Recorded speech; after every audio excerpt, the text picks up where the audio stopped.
Hi, this is Ben Patterson with South Jersey Piano, and this is just a quick video about regulation on an upright piano.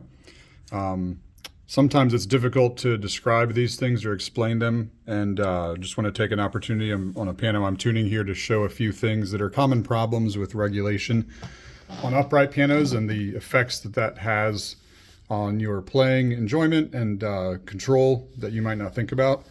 So we started the front of the keyboard. The first aspect of regulation, and one of the most obvious actually, is the key level, which is that you want all the keys to be level with each other. And you can see on this piano that's pretty good.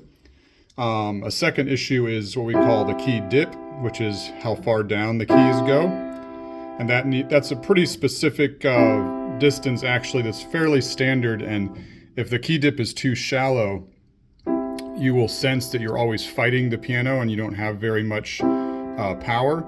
If the key dip is too deep, then it will feel very loose and lack of control in a different way, and a little bit more fatiguing to play. And if we go backward from there, at the back of the key, you'll see where the key, the back of the key, we have a capstan, is what we call this part back here, which drives up into the action. And that adjusts the distance of the hammer from the string, which also is a common problem. Often that distance is too wide, especially on an older piano that hasn't been regulated in a long time and has worn down hammers. On this piano, it's fairly close to what it needs to be. But if that's too far, then again, you lose some control. If it's too close, then you lose some power.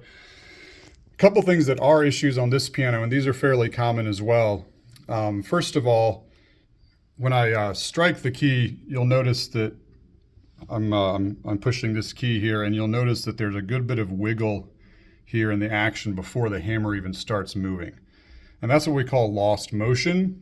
And a tiny bit of lost motion is necessary just so that the key can reset after you play it.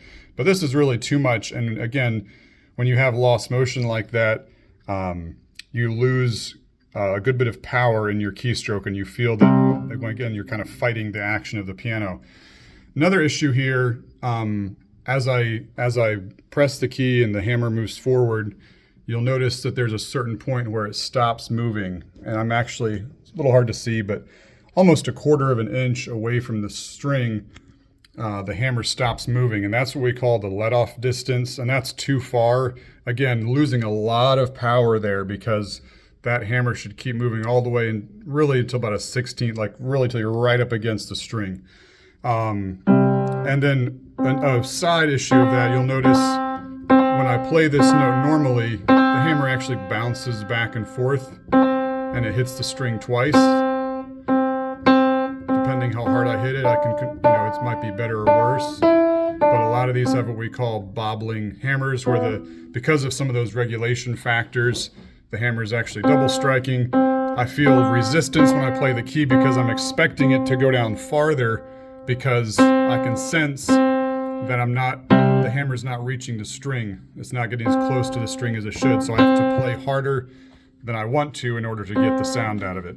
So those are some issues with regulation. Again, those aren't things that we actively think about. Most pianists are not aware of those things, but they're things that really can significantly decrease the amount of control you have over your playing, the dynamic range of your playing, and just the enjoyment of playing when you feel like you're fighting the keyboard. I'm going to point out one other thing here. You notice this one back check is pushed in a little bit. I adjusted that just to show one other thing. These back checks catch the hammer when it bounces back. They're supposed to catch that hammer about 5/8 of an inch or so from the string. It's supposed to catch the hammer right there as it comes back. And again, that's to just increase control on the repetition. So all of these back checks need to be adjusted. All of these hammers are bouncing almost all the way back to their rest position, which is not good because we're losing a lot of control there.